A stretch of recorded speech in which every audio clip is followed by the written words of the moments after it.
ओम नमो भगवते वासुदेवाय।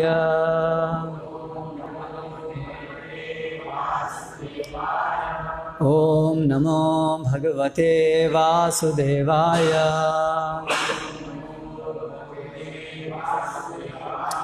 ओम नमो भगवते वासुदेवाय।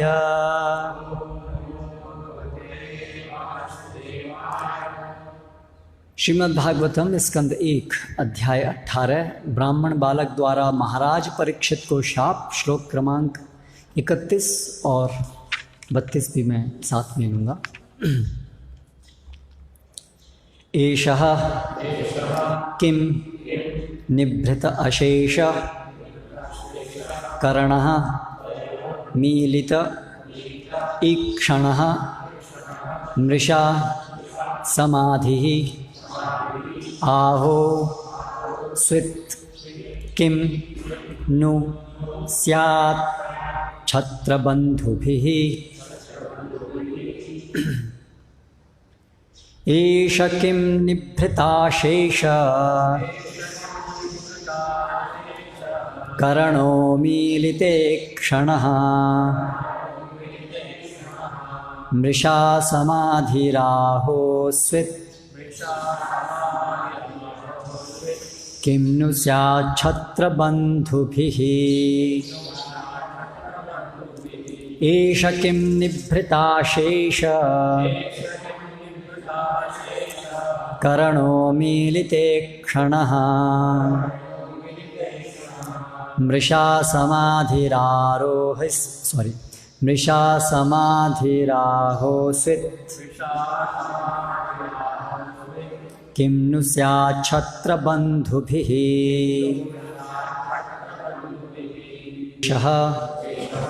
यह किं क्या निभृतशेष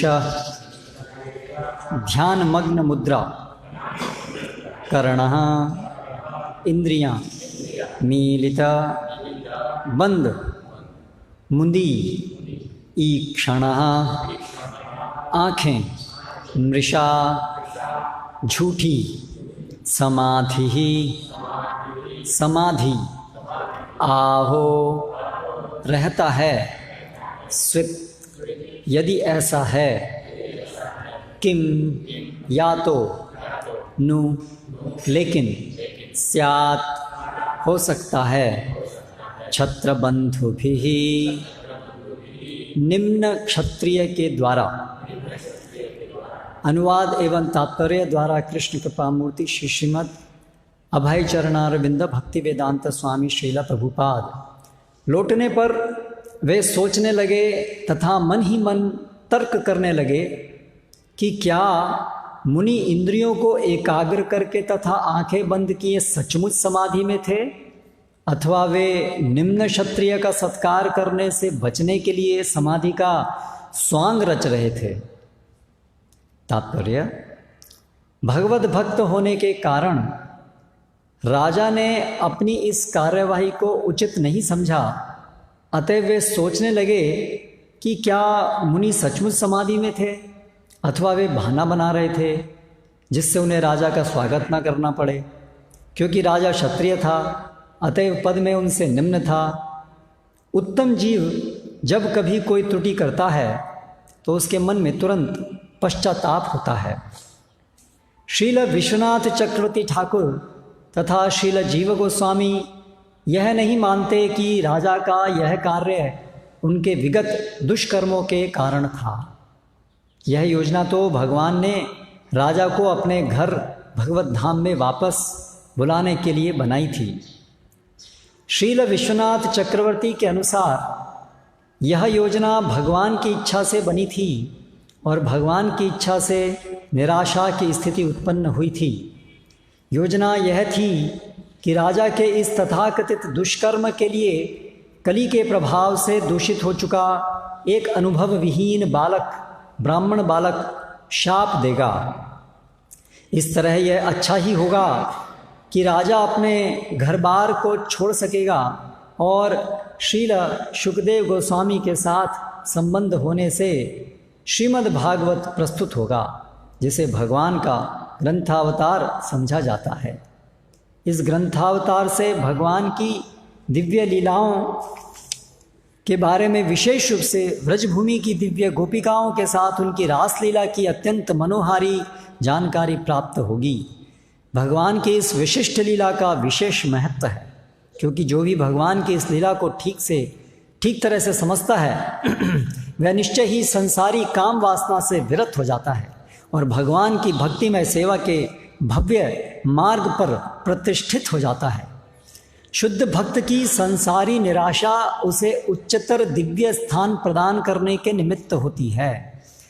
अर्जुन तथा पांडवों को उनके चचेरे बंधुओं से षड्यंत्र कराकर भगवान ने कुरुक्षेत्र युद्ध की भूमिका का निर्माण किया।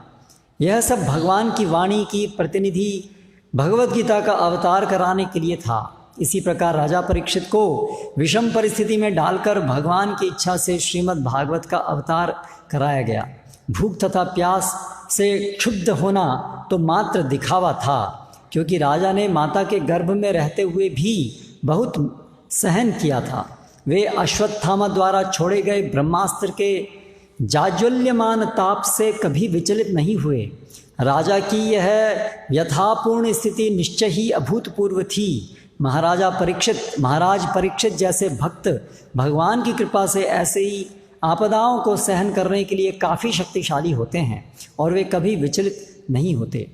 अतएव इस प्रसंग में सारी परिस्थिति भगवान द्वारा नियोजित थी। श्लोक क्रमांक 32। तस्य पुत्रोति तेजस्वी विहरन् बालकोर्भकैः राज्ञाघं प्रापितं तातं श्रुत्वा तत्रेदम् अब्रवीत्। उस मुनि का एक पुत्र था जो ब्राह्मण पुत्र होने के कारण अत्यंत शक्तिमान था। जब वह अनुभवहीन बालकों के साथ खेल रहा था, तभी उसने अपने पिता की विपत्ति सुनी जो राजा द्वारा लाई गई थी। वह बालक वहीं पर इस प्रकार बोला। तात्पर्य, महाराज परीक्षित के उत्तम शासन के कारण अल्पवय बालक जो अभी अन्य अनुभवहीन बालकों के साथ खेल रहा था, योग्य ब्राह्मण के समान तेजस्वी हो सकता था। यह बालक श्रृंगी नाम से जाना जाता था और उसे अपने पिता से ब्रह्मचर्य की अच्छी शिक्षा प्राप्त हुई थी, जिससे वह इसी आयु में एक ब्राह्मण के समान शक्तिशाली तेजस्वी हो गया था। लेकिन चूंकि कलयुग जीवन के 4 आश्रमों की सांस्कृतिक धरोहर को विनष्ट करने के अवसर की ताक में था, अतएव इस अनुभव शून्य बालक ने कलयुग को अवसर प्रदान किया कि वह वैदिक संस्कृति के क्षेत्र में प्रविष्ट हो सके। कली के प्रभाव से जीवन के निम्नतर आश्रमों के प्रति घृणा के भाव का प्रारंभ इस ब्राह्मण बालक से हुआ और इस तरह दिन प्रतिदिन सांस्कृतिक जीवन क्षीण होता गया। इस तरह ब्राह्मण अन्याय के पहले शिकार महाराज परीक्षित हुए और इस प्रकार कली के आघात के प्रति राजा द्वारा दिया जाने वाला संरक्षण शिथिल पड़ गया। ओम अज्ञानतिमिरान्धस्य ज्ञानञ्जनशलाकया चक्षुरुन्मीलितं येन तस्मै श्रीगुरवे नमः। श्रीचैतन्यमनोभीष्टं स्थापितं येन भूतले स्वयं रूप कदा मह्यं ददाति स्वपदान्तिकं। वन्देऽहं श्रीगुरो श्रुतः पदकमलं श्रीगुरून् वैष्णवांश्च श्रीरूपं साग्रजातं सहगण रघुनाथान्वितं तं सजीवं साद्वैतं सावधूतं परिजनसहितं कृष्णचैतन्यदेवं श्रीराधाकृष्णपादान् सहगण ललिता श्रीविशाखान्वितांश्च। जय श्रीकृष्ण चैतन्य प्रभु नित्यानंद श्री अद्वैत गदाधर श्रीवासादि गौर भक्तवृंद।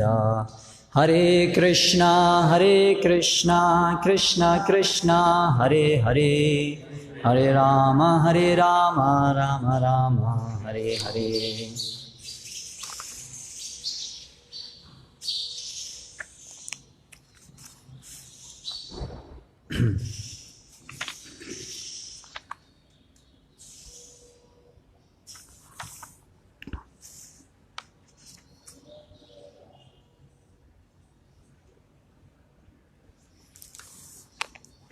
एष किम निवृता शेषकर्णो मीलिते क्षणः मृषा समाधिराहोसित किम नु स्यात् छत्रबंधुभिः।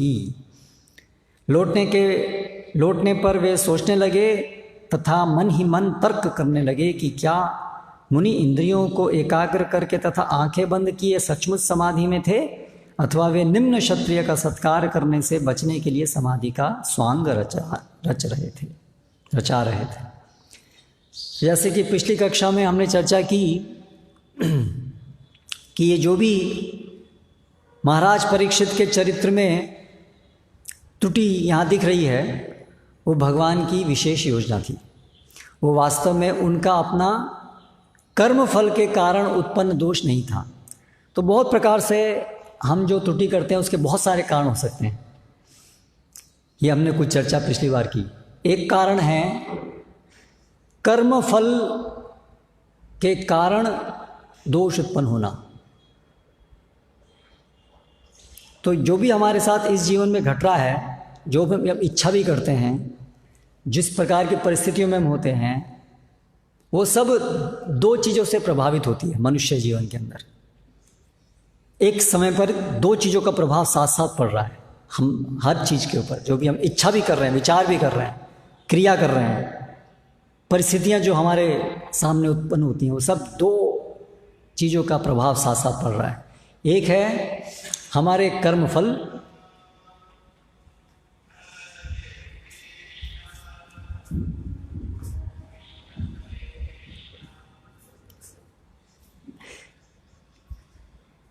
एक है हमारे कर्म फल और दूसरा है हमारी थोड़ी सी स्वतंत्र इच्छा शक्ति जो हमें मनुष्य जीवन में प्राप्त होती है। ये दोनों चीज साथ साथ चलती हैं हमेशा, हर क्षण। मनुष्य जीवन में थोड़ी सी स्वतंत्र इच्छा शक्ति है। जो भी हम इच्छा करते हैं वो केवल इच्छा शक्ति की वजह से ही नहीं करते हैं। कर्मफल का प्रभाव भी हमारी इच्छा शक्ति पर पड़ता है, क्योंकि कर्मफल से वासनाएं यानी कि जो इच्छाओं के बीज हैं वो बनते हैं, जो हमारे अंतःकरण में संचित रहते हैं। तो इसलिए जो हम इच्छा कर रहे हैं वो ऐसा नहीं है कि केवल हमारे हाथ में, वर्तमान समय में जो हमारी स्वतंत्र इच्छा शक्ति के द्वारा ही केवल नहीं हो रहा है। इसलिए हम अनुभव करते हैं कि कई बार जैसे अनिच्छनपि वार्ष्णेय बलादिव नियोजितः, ये प्रश्न तो अर्जुन ने किया था ना। क्यों ऐसा लगता है पापम चरति पुरुषः, कि पाप करने के लिए हम ऐसा लगता है विवश होते हैं। अनिच्छनपि वार्ष्णेय बलादिव नियोजितः, बिना इच्छा करते हुए भी बलपूर्वक। अथ केन प्रयुक्तोयम पापम चरति पुरुषः, ऐसा क्यों होता है कि कोई विवश होता है पाप करने के लिए। अनिच्छनपि, जैसे कि इच्छा नहीं कर रहा है, जैसे कि बलवत उसको किया जा रहा है। तो ये चीज़ क्या दिखा रही है कि कोई ऐसा प्रभाव हमारे ऊपर पड़ता है जो हमें पाप करने के लिए विवश करता है। तो वो है कर्मफल। तो ये एक बड़ा प्रभाव है। लेकिन ऐसा भी नहीं ऐसा भी हम नहीं सोच सकते कि केवल कर्मफल ही है जो सब कुछ करा रहा है। हम तो केवल एक मात्र कठपुतली हैं। कठपुतली की अपनी कोई इच्छा नहीं होती है, उसके अपने हाथ में कुछ भी नहीं होता है, वो निर्जीव है।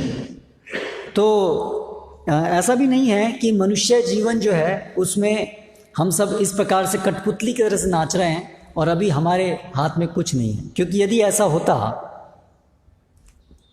तो फिर ये शास्त्र के निर्देश हमें क्यों दिए गए हैं? अगर हम केवल कठपुतली की तरह से नाच रहे हैं, जो भी हम इच्छा कर रहे हैं वो तो हमारे कर्म फल के द्वारा हो रही है, तो हमारे हाथ में अगर कुछ नहीं है तो फिर ये शास्त्र के निर्देश भगवान हमें क्यों देते हैं? भगवान जैसे अर्जुन को क्या बोलते हैं? हाँ, यथेच्छसि तथा कुरु।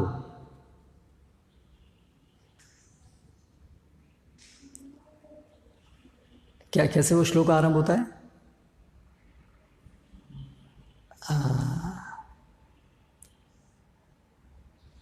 इति गुह्यतमं इति ज्ञानमाख्यातं गुह्याद् गुह्यतरं मया एतद् विमृश्येन शेषेण यथेच्छसि तथा कुरु।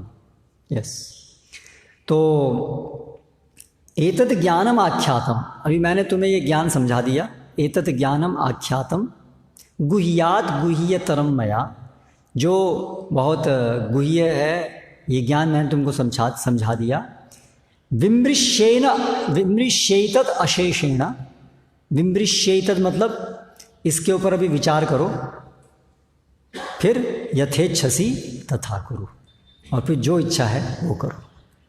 अगर सब कर्मफल से ही पहले से सुनियोजित था कि अर्जुन क्या इच्छा करेगा, क्या करेगा निर्णय, तो फिर भगवान क्यों उसको बोल रहे हैं कि विचार करो? अगर उसके विचार करने की क्षमता ही नहीं है तो उसको विचार करने के लिए क्यों बोलेंगे? यथेच्छसि, जो इच्छा है वो करो, ये क्यों बोलेंगे? तो इसलिए स्पष्ट है कि ऐसा भी नहीं है कि अर्जुन निर्जीव एक कठपुतली की तरह से आचार। और फिर भगवान उसी अध्याय में थोड़े से पहले ये भी बोलते हैं, हैं? नहीं, वो तो बोलते हैं, मैं दूसरा श्लोक सोच रहा हूँ कि सहजम कर्म कौन्तेया, नहीं, स्वभावजेन कौन्तेया, स्वभावजेन कौन्तेया, स्वभावजेन कौन्तेया निबद्ध स्वेन कर्मणा, स्वभावजेन कौन्तेया निबद्ध स्वेन कर्मणा। How does that shloka starts? स्वभावजेन कौन्तेया निबद्ध स्वेन कर्मणा। हाँ, वो आपके पास वो नहीं है, सर्च का वो नहीं, वेदाबेस। ओके, स्वभावजेन कौन्तेया निबद्ध स्वेन कर्मणा प्रकृतिम त्वाम नियुंक्षसि। अगर स्वभावजेन कौन्तेया, अपने स्वभाव से उत्पन्न, निबद्ध स्वेन कर्मणा, अपने कर्म से निबद्ध होकर के अगर तुम प्रकृतिम त्वाम नियुंक्षसि, प्रकृति तुमको जो है वो लगाएगी, प्रकृति के द्वारा तुम बद्ध होगे करने के लिए। I have it here itself. I can just see myself. Oh, okay. Yes, yes. Hmm.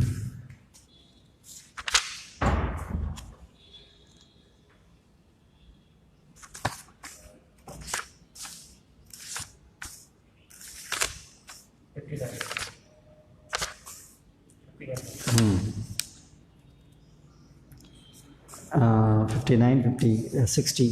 स्वभावजेन कौन्तेय निबद्ध स्वेन कर्मणा कर्तुम नेच्छसि यन्मोहात् करिष्यसि अवशोऽपि तत्।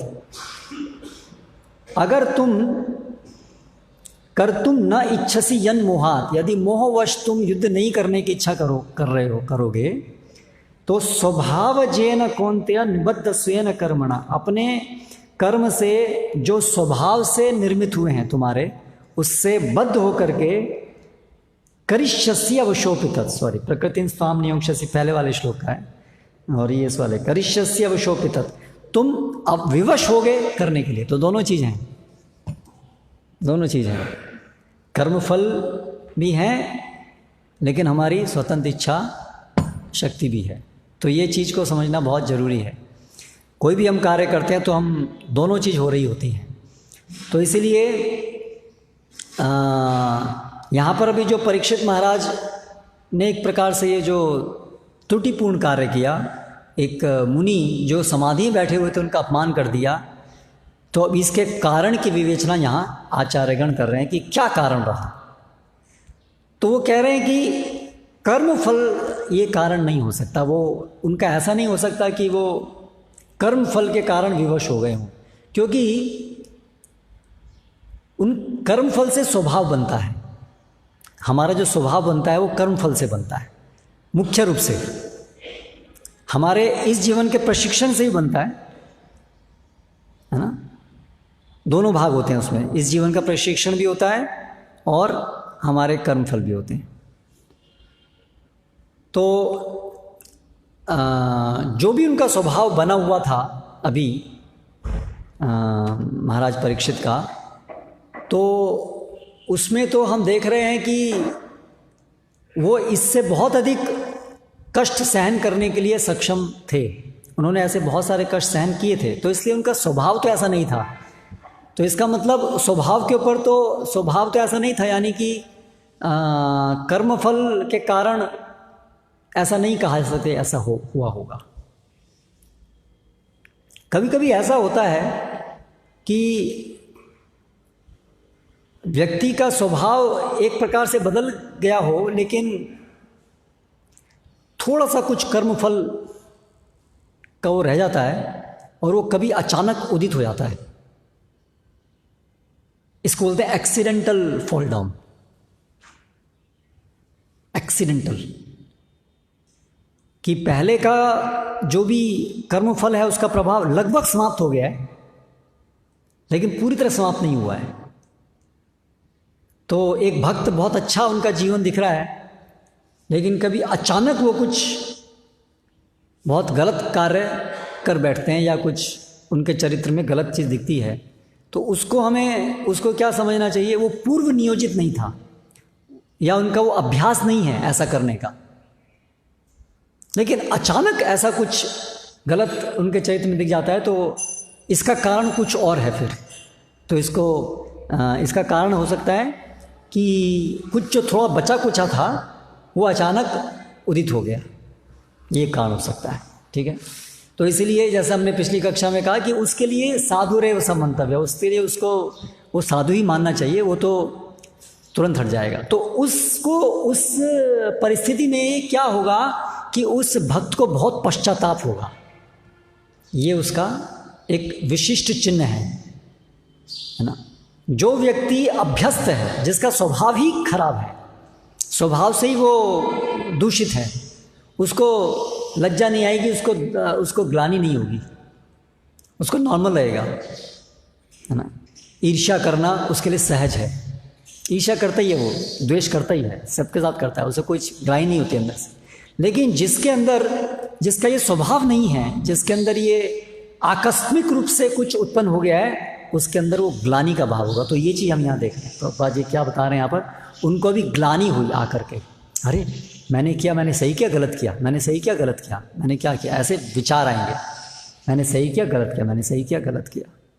लेकिन जो अभ्यस्त है उसको तो कॉन्फिडेंस आएगा, हाँ ऐसे ही होना चाहिए, मैंने बिल्कुल सही किया, ऐसे होना चाहिए, उसको बार बार यही रहेगा, उसको कभी ग्लानि नहीं आएगी उसको। तो इसलिए हमें ये देखना चाहिए हमारे जीवन में कि अगर हमें ग्लानि हो रही है तो ठीक है, वो एक सही दृष्टिकोण है, और वो ग्लानि बढ़नी चाहिए, क्योंकि ऐसा होगा कि तुरंत हम दोषों से बाहर नहीं निकल पाएंगे, क्योंकि ये बहुत गहरे होते हैं ये दोष। तो लेकिन ग्लानि फिर हमें होनी चाहिए, और हमें ऐसा पूरा दृढ़ संकल्प करना चाहिए कि अगली बार इसको नहीं करेंगे, और फिर भी होगा, संभवतः एक बार में नहीं भी रुकेगा, हाँ, क्योंकि बहुत विवशताएँ होती हैं, लेकिन वो ग्लानि बढ़ती जानी चाहिए हमारी, है ना, और हमारा ग्लानि बढ़नी चाहिए, और हमारा संकल्प बढ़ना चाहिए कि इसको प्रयास करना है, प्रार्थना बढ़नी चाहिए। तो ऐसा होना चाहिए। तो ये एक दूसरा कारण है कि आकस्मिक हो जाना। हाँ, एक है कर्मफल से पूरा स्वभाव निर्मित हो गया है, वर्तमान की ट्रेनिंग भी ऐसी नहीं हुई कि स्वभाव को परिवर्तित कर सके, और अभी ये हो गया। अभी एक बात और इसमें समझने की है कि स्वभाव में भी कुछ चीज़ें तो हैं जो कि दोष हैं, और कुछ स्वभाव में ऐसी चीज़ हैं जो भगवान की सेवा में नियोजित हो सकती हैं। जैसे ईर्ष्या है, क्रोध है, अनावश्यक क्रोध है, ये जो है वो अनर्थ हैं।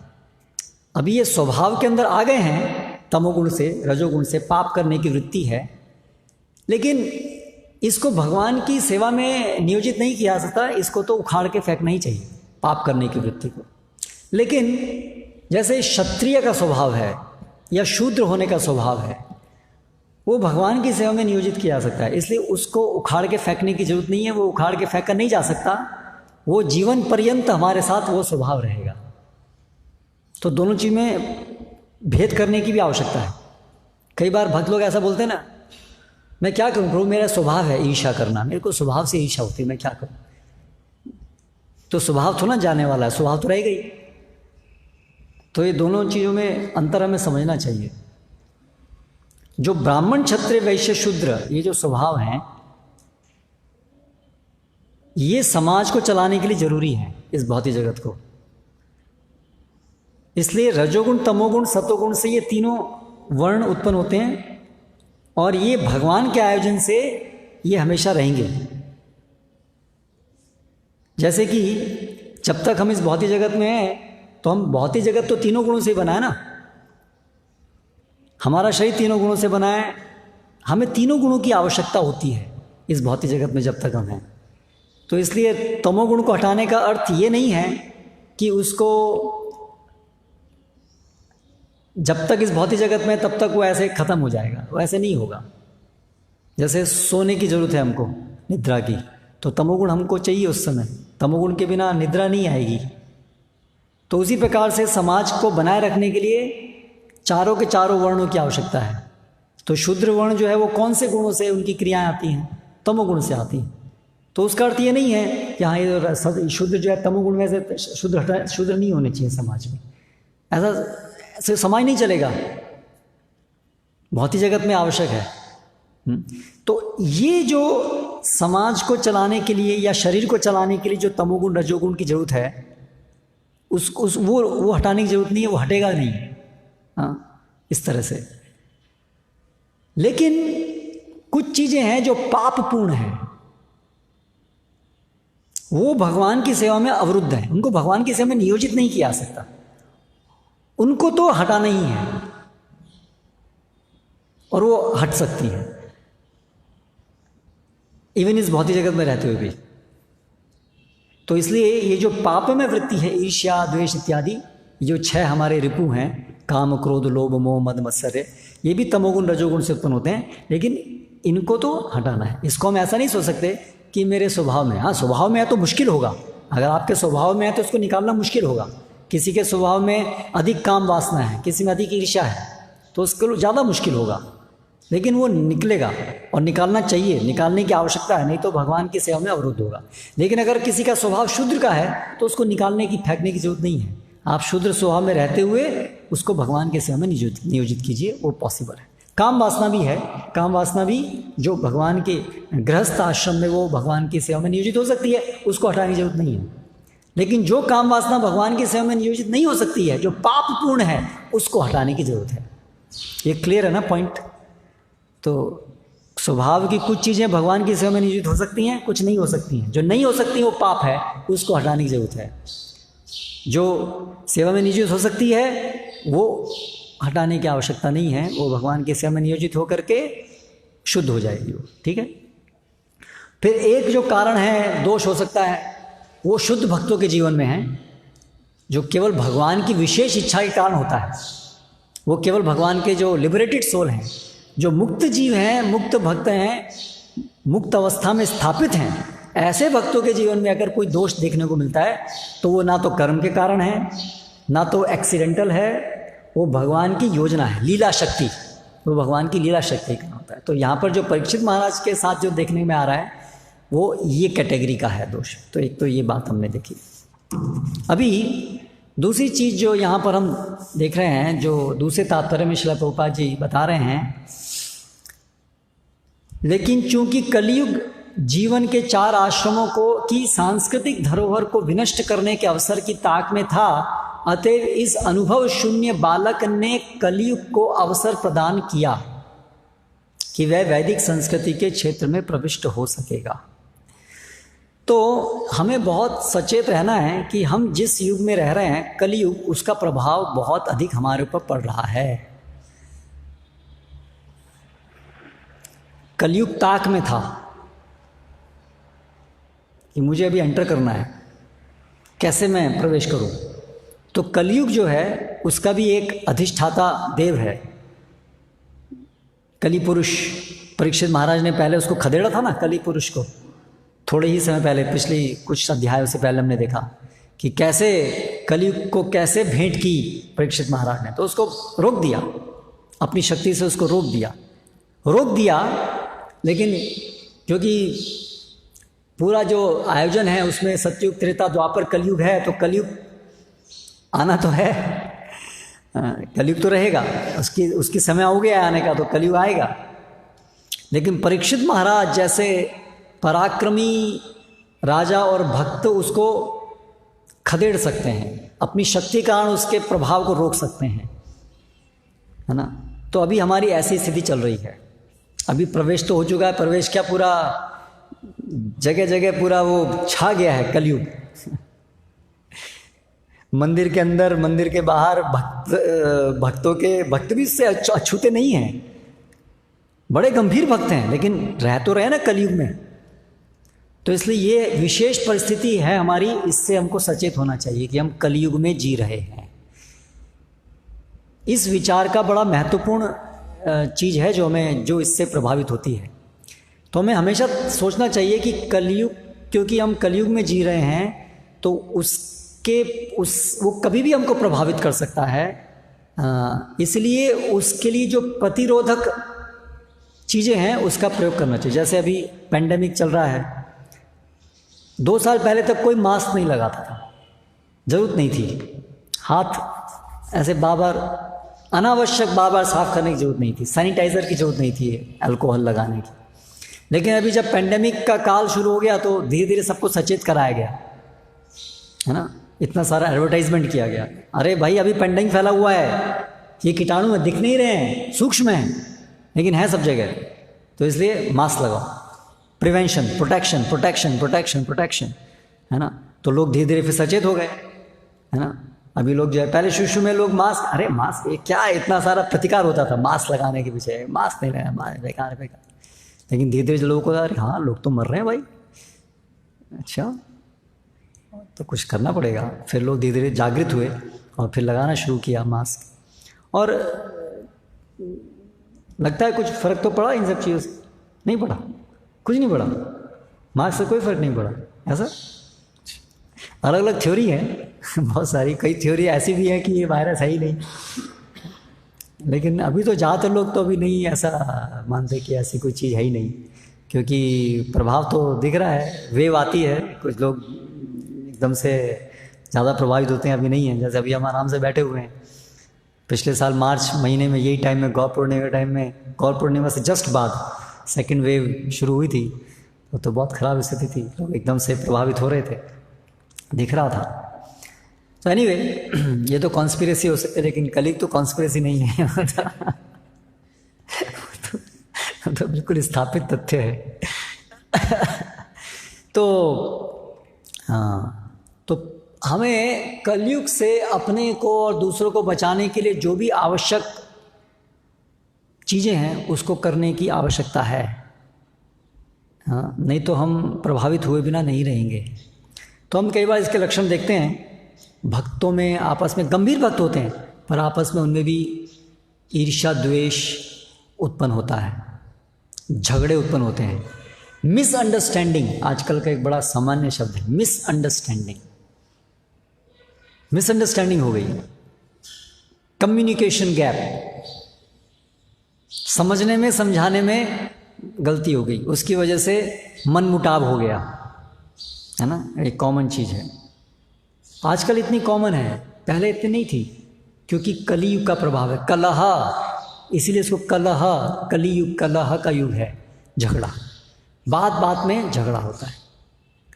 तो ये कलियुग के प्रभाव से ऐसे हमारे जीवन में भी ऐसे, और सबके जीवन में ऐसे दुष्प्रभाव, दुर्गुण आने की संभावनाएं बहुत अधिक हैं। ये कलियुग के प्रभाव की वजह से होता है। एक तो कलियुग के हमारे कर्मफल के कारण हम कलियुग में जन्म लिए हैं, तो हमारे कर्मफल भी ऐसे हैं जो कि कलियुग के अनुसार हमें कलियुग में जन्म मिला है, एक तो वो है। दूसरा, ऊपर से अभी कलियुग में है तो कलियुग का और एक्स्ट्रा ऑर्डिनरी प्रभाव है। दोनों चीज़ें हैं, हमारे कर्मफल भी ऐसे हैं कि हमें जो है मिसअंडरस्टैंडिंग होती है, हम हमेशा ईर्ष्या द्वेष करने को तैयार बैठे रहते हैं, हमेशा अपमान करने को तैयार बैठे रहते हैं, हमेशा मान सम्मान की इच्छा रहती है, हमेशा द्वेष करते हैं। एक तो कर्मफल के कारण है, और दूसरा वर्तमान समय का प्रभाव भी ऐसा है। तो इसलिए हमारी बड़ी खराब स्थिति है हम लोगों की। इसलिए कलेर दोष निधे राजन अस्ति हे को महान गुण। ये बहुत खराब समय में है जिसमें, लेकिन कीर्तनादेव कृष्णस्य मुक्त संग परम व्रजेत, ये भी एक महत्वपूर्ण चीज़ जो हमें समझने की है। कलयुग कितना भी शक्तिशाली क्यों ना हो, लेकिन उसके सामने परम विजयते श्री कृष्ण संकीर्तनम, जो भगवान का नाम है वो इस कलयुग के इतने मुश्किल प्रभाव को हटाने के लिए सक्षम है। ये विश्वास भी हमको होना चाहिए। कई बार हम ये विश्वास खो बैठते हैं, कई सालों की अभ्यास के बाद में हमें लगता है ये हट नहीं रहा है ना।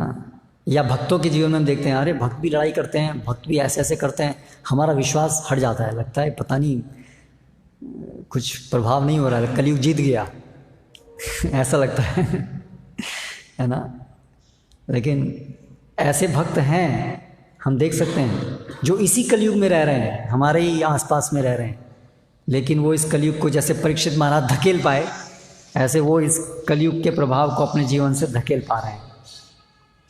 करेक्ट? तो संभव है, ये कृष्ण संकीर्तन संभव है, लेकिन कठिन है, हो सकता है कठिनाइयाँ, लेकिन संभव है। और कठिनाइयाँ इसलिए है कि या तो हमें विश्वास नहीं हो रहा है, या तो हम प्रयास नहीं कर रहे हैं। संकीर्तन युग चैतन्य महाप्रभु की शरण ग्रहण करने का जितना हमें प्रयास हमें करना चाहिए वो हम नहीं कर रहे हैं। जो हमारे हाथ में है शरण ग्रहण करना, वो हम नहीं कर रहे हैं, इसलिए उसका फल हमें प्राप्त नहीं हो रहा है। ये है रियल प्रॉब्लम एसेंस में।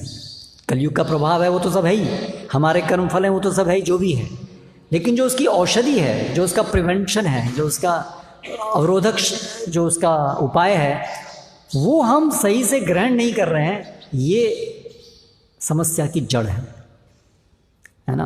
तो कई बार एक तो क्या हो सकता है,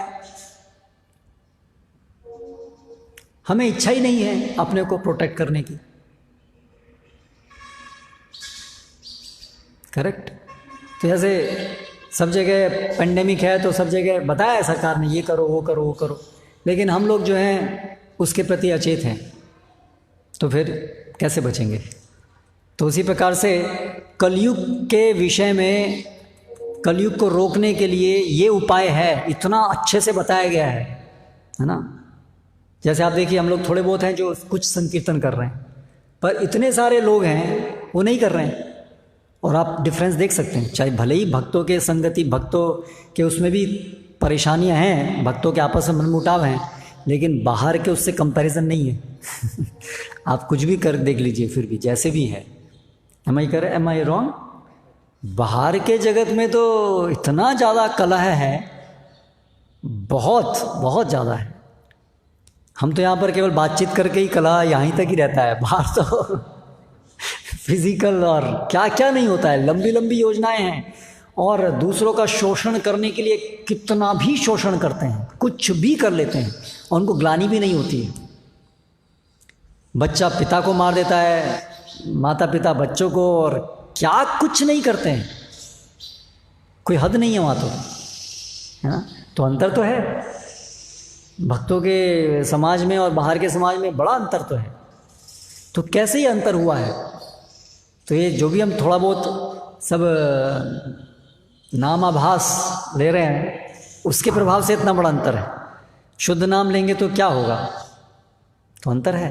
तो आप देखिए, वो लोग इस संकीर्तन का सहारा नहीं ले रहे हैं, इसलिए जो चीज़ उपलब्ध है उसका फायदा नहीं उठा रहे हैं। सिंपल है कि नहीं है? हम भी ऐसे ही थे, हमने फायदा लेना शुरू किया, हमने हरे कृष्ण करना शुरू किया, जीवन बदल गया।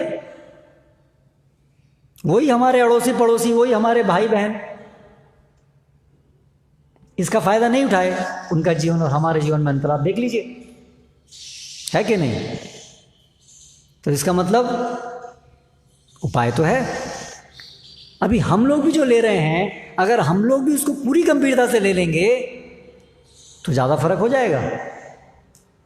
लेकिन हम क्या हो रहा है, शिथिल हो रहे हैं, थोड़ा सा लिया और थोड़े से बहुत बदलाव हो गया, और फिर हम शिथिल हो गए कि बस और आगे बढ़ना है, और आगे बढ़ना है। वो पूरी तरह से आगे नहीं बढ़ रहे हैं, थोड़ा सा प्रभाव हुआ, उसी में संतुष्ट हो गए। है ना। तो ये हमारी समस्या है, मेन समस्या जो है हमारी ये है, क्योंकि हम जो है हमें हमेशा वो ध्यान रखना है कि हमें शुद्ध कृष्ण प्रेम, जैसा कि चैतन्य महाप्रभु जो हमें सिखाने आए हैं, जैसे वो पागल थे कृष्ण के पीछे, ठीक है वो महाभाव था, वो हम वो प्राप्त नहीं कर पाएंगे, लेकिन जो उन्होंने हमें शिक्षा दी है जो प्राप्त करने की, जो ब्रज भक्ति, तो ऐसा पागलपन तो हमें प्राप्त करने के लिए आतुर होना ही चाहिए, तब हम कलयुग के प्रभाव से बच पाएंगे, नहीं तो कलयुग झपट लेगा, ताक में बैठा हुआ ही है। आप सोचे थोड़ी बोली प्रगति करके आप उसके प्रभाव से बच जाएंगे, तो नहीं होगा, पकड़ करके वापस आपको चपेट में ले लेगा, है ना। इसलिए थोड़ी मोड़ी प्रगति से काम नहीं चलने वाला, कलयुग बहुत प्रभावशाली है, इसलिए थोड़ा सा प्रगति करके रुकना नहीं है, पूरी की पूरी वो सिद्ध अवस्था तक पहुंचना है, लिबरेटेड प्लेटफॉर्म तक पहुंचना है, तब सेफ है, उससे पहले सेफ नहीं है। जैसे आता है ना अभी वो एडवर्टाइजमेंट आता है, अभी जंग चालू है, पेंडेमिक के लिए आता है ना वो ऐड अभी, हाँ मोबाइल में आता है ना कि अभी चालू है, तो अभी आप ढील मत छोड़िए, अभी ढील मत छोड़िए, थोड़ा सा भी प्रभाव हुआ है ढील मत छोड़िए, ढील छोड़ देंगे तो पकड़ लेगा दोबारा से। तो ऐसे ही हमारी स्थिति है, अभी ढील नहीं छोड़ना है, अभी जितना किया है और आगे आगे आगे आगे कर तक, जब तक पूरी स्थिति पहुंच नहीं जाए तब तक ढील नहीं छोड़ना है, और एक बार पूरी स्थिति पहुंच गई तो फिर ढील अब छूटेगी ही नहीं, फिर तो ऑटोमेटिकली गाड़ी दौड़ती रहेगी। जैसे वो है ना उदाहरण, वही गाड़ी स्टार्ट नहीं हो रही है तो धक्का लगाना पड़ता है, अभी जब तक वो चालू नहीं हुई उसके बीच में ढील छोड़ देंगे तो फिर दोबारा से जीरो से फिर से प्रयास करना पड़ेगा। लेकिन एक बार चालू हो गई तो फिर चालू हो गई, फिर दिक्कत नहीं। तो उसी प्रकार से ये कलयुग का प्रभाव चल रहा है, इसलिए ढील नहीं छोड़नी है। उपाय है, पक्का उपाय है, ध्यानपूर्वक जप कीजिए। अभी जप हो रहा है, हम देखते हैं नींद, जप में नींद, प्रवचन में नींद, तो अभी उपाय है लेकिन नींद की वजह से हम उसका बेनिफिट नहीं ले रहे हैं, तो क्या होगा? तो नींद आ गई है तो खड़े हो जाइए, उपाय है आपके पास। अगर जब में नींद आ रही है तो चलिए, लेकिन हम जो है सोते रहते हैं, सोते रहते 2 घंटा सोते हैं, करेक्ट। तो उसमें ना तो जप होता है ना तो नींद होती है, करेक्ट, ना तो नींद होती है ना जप होता है, क्या फ़ायदा हुआ? और ऐसे अगर हम 1 साल तक, कई महीने तक रेगुलर करेंगे तो आदत पड़ जाती है, फिर हमें लगता है यही जप करने की विधि है,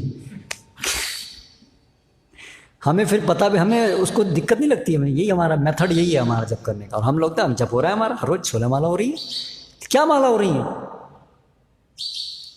तो अगर हम लड़ेंगे नहीं इससे तो फिर हम फंस जाएंगे, फिर कलयुग हमें पकड़ लेगा, कलयुग कह रहा हूँ, कली हमें पकड़ लेगी फिर, है ना। फिर हमारे दिमाग में उल्टे सीधे विचार, सेवा का उत्साह खत्म, ईर्ष्या, द्वेष, सब कुछ आ जाएगा। और फिर हम सोचेंगे क्यों मेरे साथ ऐसा हुआ? क्योंकि आपने कली को मौका दे दिया एंटर करने का, आप सजग नहीं रहे, है ना। हर दिन सुबह उठना है, मंगला आरती करना है, हर दिन सब चीज़ें परफेक्टली पालन करनी है, ये है प्रोटेक्शन। जब करना है, केवल प्रसाद लेना है, थोड़ा सा ढील चलेगा तो माया बोलती हाँ चलेगा चलेगा, वेरी गुड, अवसर मिल गया, ये चलेगा ही अवसर देना है, चलेगा मतलब अवसर देना। क्योंकि लड़ाई बहुत तकड़ी है, आप पूरा कलयुग का प्रभाव है, तो आप कैसे ढीले हो सकते हैं? आप देखिए हमारी संस्था के अंदर हम जैसे जैसे ढील छोड़ रहे हैं वैसे वैसे कली प्रवेश कर रहा है, और वो बहुत अच्छे से प्रवेश करता है, बिल्कुल ऐसे आपको दिखाता है, सब भक्ति चल रही है, सब है दीमक की तरह, धीरे धीरे खाते पता नहीं चलता है, एक दिन निकल जाता है। यस, तो इसलिए सावधान सावधान, कलयुग है, लड़ाई है, कलयुग का प्रभाव पड़ रहा है, बिल्कुल पड़ रहा है, एक एक क्षण पड़ रहा है। तो लेकिन उसका इलाज भी है, लेकिन इलाज लेना पड़ेगा, इलाज वहाँ रखा हुआ है, हम यहाँ हैं, ऐसे काम नहीं चलेगा, इलाज को आपको अप्लाई करना पड़ेगा, ठीक है। तो ये जो हरे कृष्ण मंत्र है, इसकी शरण लीजिए, संकीर्तन में भाग लीजिए। जब संकीर्तन करते हैं तो अपना मन वहाँ लगाइए। सबसे मेन चीज़ क्या है कि एक बार ऐसा स्थिति आती है कि अभी शरीर तो वहाँ रहता है, जब में बैठे तो हैं, माला, ये हाथ भी कुछ घूम रहा है, माला भी कुछ बीट्स भी घूम रहे हैं, आरती में भी खड़े हुए हैं, और हाथ भी कई बार घूम रहे हैं, चल रहे हैं, नाच भी हो रहा है, लेकिन मन वहाँ जितना होना चाहिए उतना मन वहाँ नहीं है। इससे ट्यून इन, जैसे वो पहले आता था ना वो रेडियो फ्रीक्वेंसी वाला अलग अलग, तो उसमें उसको ना उसको आपको नॉब को एडजस्ट करना पड़ता था, और कई बार वो ख़राब हो जाता था तो बार बार वो अपने आप चेंज हो जाता था। उसको सेट करो फिर अपने आप से घूम जाता था, तो उसको फिर दोबारा सेट करना पड़ता था। तो हमारी स्थिति अभी ऐसी है, ख़राब वाला ट्रांजिस्टर है हमारा सबका, है ना, वो बार बार अपने आप ऑफ ट्यून हो जाता है वो। तो इसलिए मंगला आरती में आते हैं, एक थोड़ा शुरू में आता है, फिर एकदम से ऑफ ट्यून आता है, कुछ और विचार कर रखते हैं इधर से आता है। इसलिए बार बार ट्यून करने की जरूरत है उसे, हर समय सतत ट्यून इन इम्पॉर्टेंट है। ट्यून इन बार बार, हर दिन ट्यून इन, हर समय ट्यून इन, देखते रहिए कहीं बाहर तो नहीं निकल गई फ्रीक्वेंसी, ऑफ ट्यून तो नहीं हो गया। यतो यतो निश्चलती मना तथा तथा नियम्येतत्, है ना, आत्मन्येव वशम नयेत, जहाँ जहाँ जा रहा है उसको वापस कीजिए। ये केवल जप में नहीं है, हर चीज़ में है, सेवा करने में भी, किधर चला गया ऐसा। तो इसको माइंड, इसको पकड़ के रखना है हमेशा, और उत्साह नहीं छोड़ना है, हताश नहीं होना है ना। जो भी है कलयुग है, जो भी चल रहा है, पर हमारे पास ये चैतन्य महाप्रभु की शरण है। एक कृष्ण नाम है सर्व करे सर्व पाप क्षय, एक कृष्ण नाम जो है सर्व पाप का क्षय कर सकता है। प्रेमेरा कारण भक्ति करे प्रकाश, जो भक्ति है उसका प्रकाश करता है। लेकिन है ना कृष्ण नाम यदि लय बार बार, तबे नहीं, तबे यदि कृष्ण तभी यदि नहीं प्रेम वही अशुद्धार। लेकिन फिर भी यदि बार बार हम कृष्ण नाम ले रहे हैं और फिर भी अशुद्धार नहीं बह रही है, कृष्ण प्रेम नहीं है, हाँ, तबे तो जानी ताहे अपराध प्रचुर, तब जान लो कि उसके अंदर बहुत सारे अपराध हैं। तो बहुत सारे अपराध वृत्ति है, अपराध वृत्ति है, अपराध जो पहले किए हैं उसका फल है, जिसकी वजह से कृष्ण नाम लेने पर भी कृष्ण प्रेम नहीं हो रहा है। तो इसलिए अपराध हमारा मूल कारण है। तो इसलिए अपराध से बचने के लिए चैतन्य महाप्रभु की शरण ग्रहण करनी है। हाँ, वो हमें कृष्ण नाम लेने के लिए योग्य बनाएंगे, अपराध रहित होकर के। तो फिर कृष्ण नाम सारे पापों का नाश कर देगा। तो लेकिन चैतन्य महाप्रभु की शरण तो ग्रहण करनी पड़ेगी। और उनकी शरण कैसे ग्रहण करेंगे? संकीर्तन के द्वारा, उनका नाम पुकार करके। इसलिए पंचतत्व का नाम पुकारते हैं, चैतन्य महाप्रभु की शिक्षाओं का पालन करना चाहिए। तो गंभीरता लेनी पड़ेगी। हरे कृष्णा।